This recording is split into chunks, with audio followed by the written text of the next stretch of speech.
great morning, afternoon, or evening. Hey, love. Hey, love. Hey, love.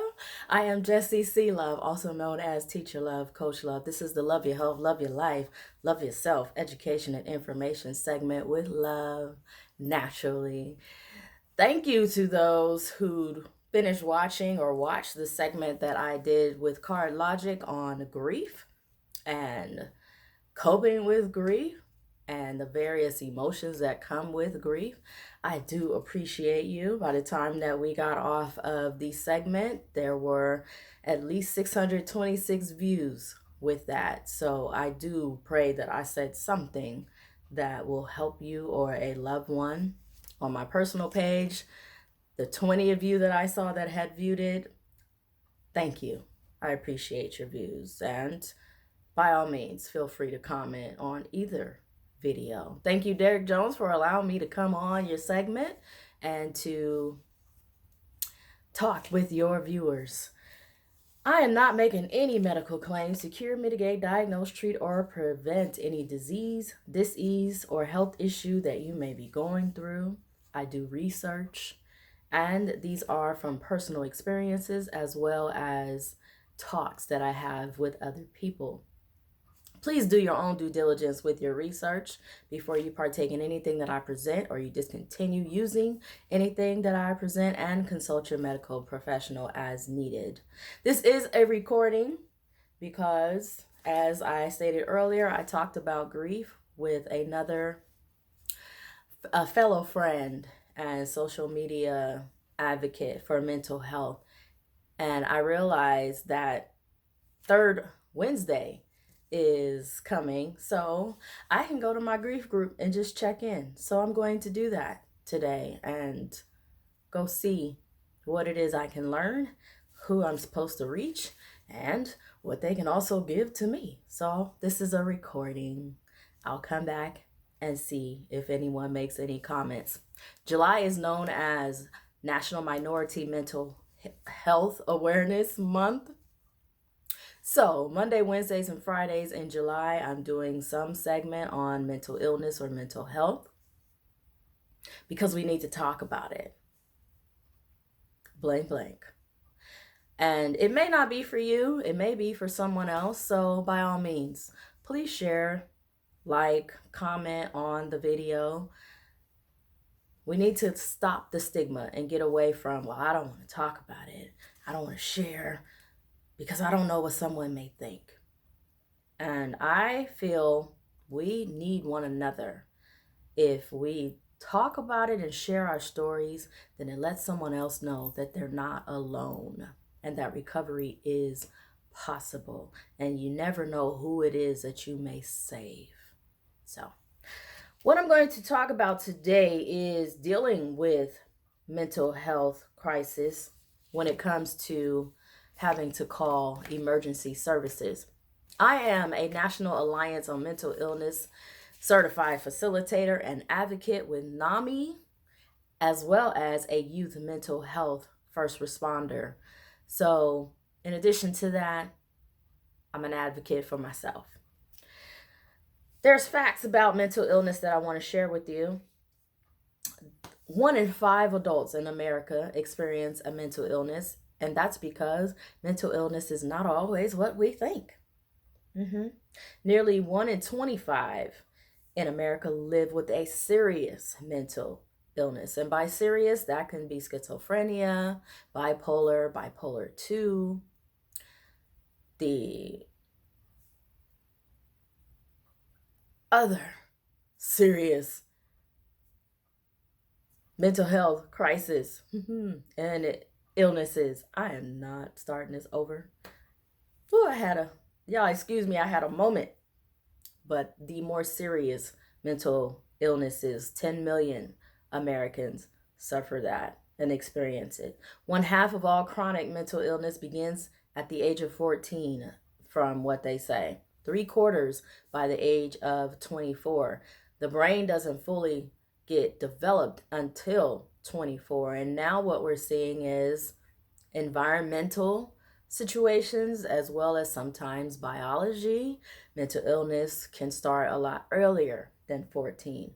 Depression is the leading mental illness nationwide. It's not just sadness that happens for a little while, it's an ongoing and lingering sadness that's there. 90% of those who die by suicide have an underlying mental illness, and in a lot of cases, they didn't feel that they could go and talk to someone about it. And it's not that they don't want to live, they want to stop the pain. They don't know how. They don't have coping mechanisms and coping skills that are healthy in order to realize that they can keep living. It's not the end. How do I know that? Because I've also tried it myself. I call it one of my greatest failures ever because I'm still here for a purpose. Suicide is the 10th leading cause of death in the US alone. In any given year, about 5 million American adults and 3 million children suffer from major depression, bipolar disorder, obsessive compulsive disorder, panic disorder, and a lot of the other more serious mental illnesses. When dealing with having to call the police, what I want to talk to you about is just some guidelines that I've read in reference to calling the police, because oftentimes, as we've seen, the training, crisis intervention training, has not been very thorough. So they don't know how to walk into a situation such as a mental health crisis or a mental illness crisis that a family or a loved one is having. So they come in guarded. They come in fearing versus coming in to de-escalate and be empathetic. And I know this because I've gone through it myself when I had to call the authorities. I just needed their presence. That's it. So when I called the 911 operator and started explaining what was happening, I let the operator know. I was very calm, but I let that operator know this is how I need the police to come. I don't need them come bearing guns and being authoritarian or yelling commands, because this person is in a mental health crisis. And because of the illness that they suffer, I don't know which voice they may be hearing right now. So for them to come in with all kinds of commands, it may create a bigger issue. When you are calling the police, be realistic is one of the first ones. There are very specific criteria that must be met for someone to be entered into a psychiatric hospital. And most times now, the police don't do it. Understand that if the individual appears lucid and does not show any signs of hurting themselves or hurting someone else, the police are not going to take them. So basically what you're having is their presence. They may not get involved at all, regardless of the mental state. Be knowledgeable. Know the extent of the family, the friend, or the loved one's mental illness so that you can relay that information. Look, this is what's going on and what they're experiencing. This is what usually happens when they go through this experience. And I think that this would be the best way for the police to approach this, because you don't need that strong and controlling behavior to come in when someone is just in a mental health crisis.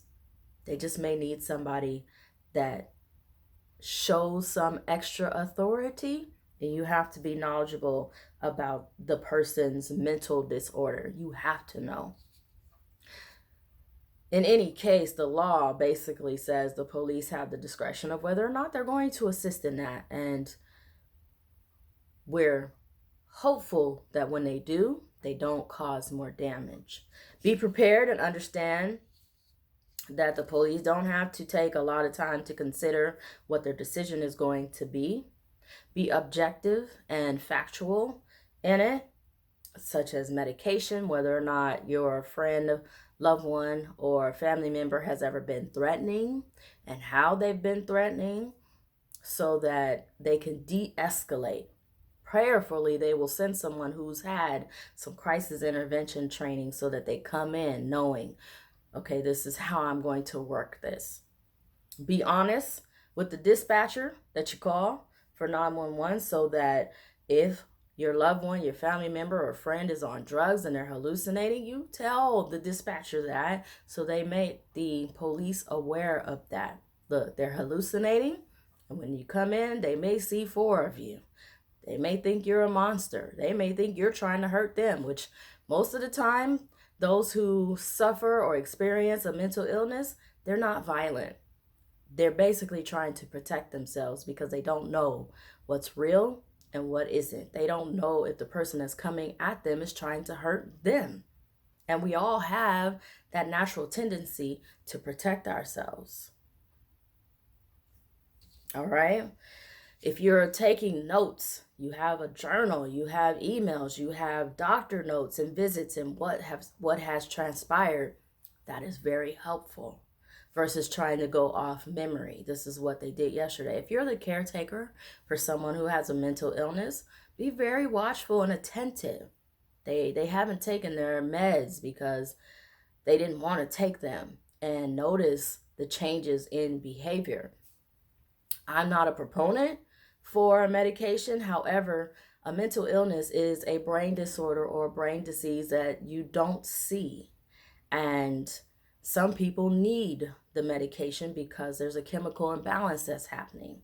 It's like the brain is broken, and the chemicals within certain medications help stabilize the waves in the brain. So if you have notes, it's very, very helpful. Otherwise, it could damage the process.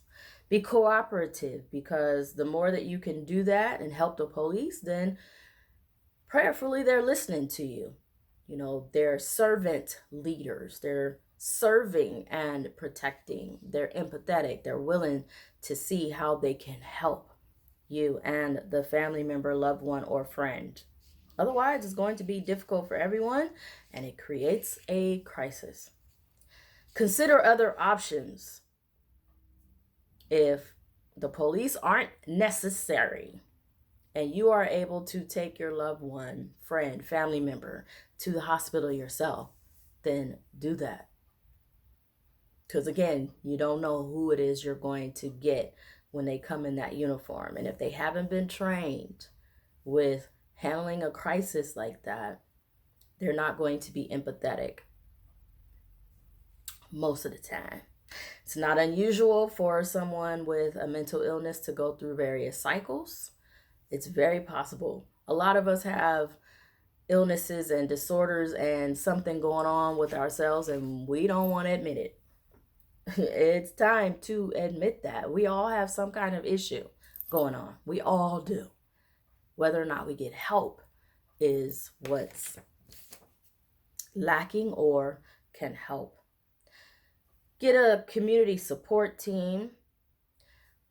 Get some help, get some support, get family members, let the neighbors know this is what can happen. Help me be on the lookout. A lot of us aren't very neighborly now. Don't speak to our neighbors, but you need that additional support. We're helpers one to another. We're not supposed to be on an island all by ourselves. No one is a self-made success. We all need someone. And your neighbors can very well see something that maybe you don't. So get their support. Have a very calming attitude and disposition. And I know that is very difficult. It will take some practice and some patience. But you want to be in a non-threatening manner. Because again, if it's someone that has a very serious mental illness, they may not see you. They may not hear you. They may hear other voices and see other faces. So it takes a lot of patience and work when a crisis happens. Don't cover it up and pretend like everything is fine when it's not. Be honest. You need some help. Have a plan to keep everybody safe versus brushing it under the rug. or saying it's just a phase. No, because it can become worse if you just ignore it. Learn the triggers that someone may have. Assist your relative in any way possible. Don't back down or change too much of their activities. As well as don't let your loved one, your family member, or your friend, their behaviors manipulate you. Don't be easy on them because there's a mental illness. Just have a compassionate way of expressing what it is that you need to express. Listen, accept the person's feelings. Let them know that they're not alone. That way they know they can work through what it is that they're going through and they have support. Nothing worse than feeling like you can't talk to someone and there's no understanding. Being in a room full of people and being alone. It's a very disturbing feeling. The community cares. Just find the resources. Life, it is very precious and we're not going to get out of it alive. We have to work through and be supportive of others.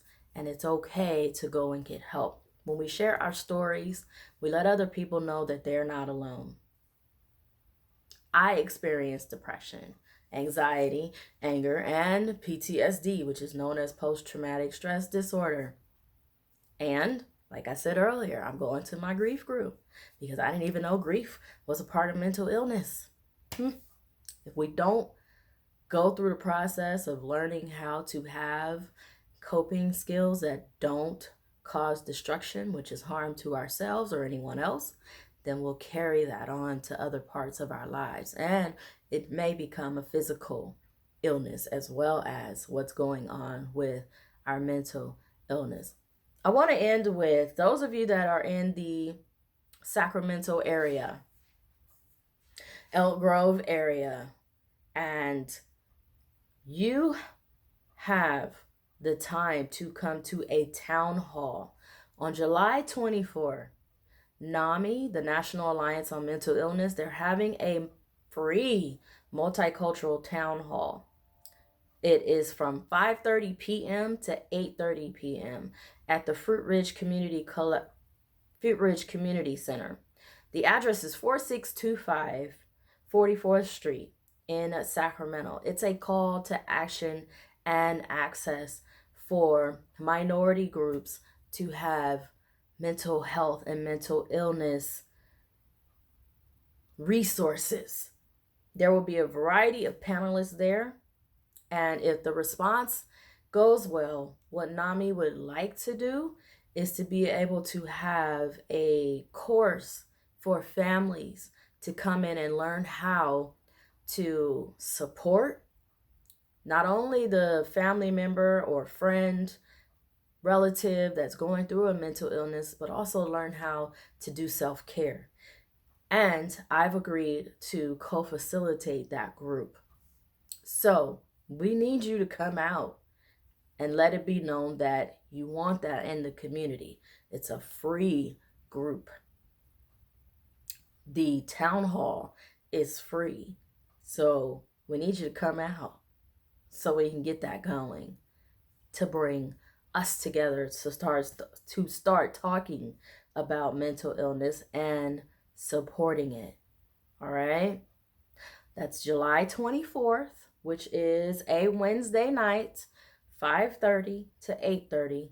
It's a multicultural town hall collaborative, and it's going to have different panelists talking about having access to mental illness care. I need you there. That way we know that we can get a class going. And if we can do that, it'll be around September of 2019, once or twice a week, just to come in and learn how to support a family, friend, relative with a mental illness, as well as take care of yourself. I appreciate your time. Thank you for tuning in to this recorded segment. Remember that the first wealth is your health. You have to take care of yourself. Make it a lovely day, not just for you, Find someone else to make it a lovely day for them too. We're here for one another. Until next time, and as always, love you.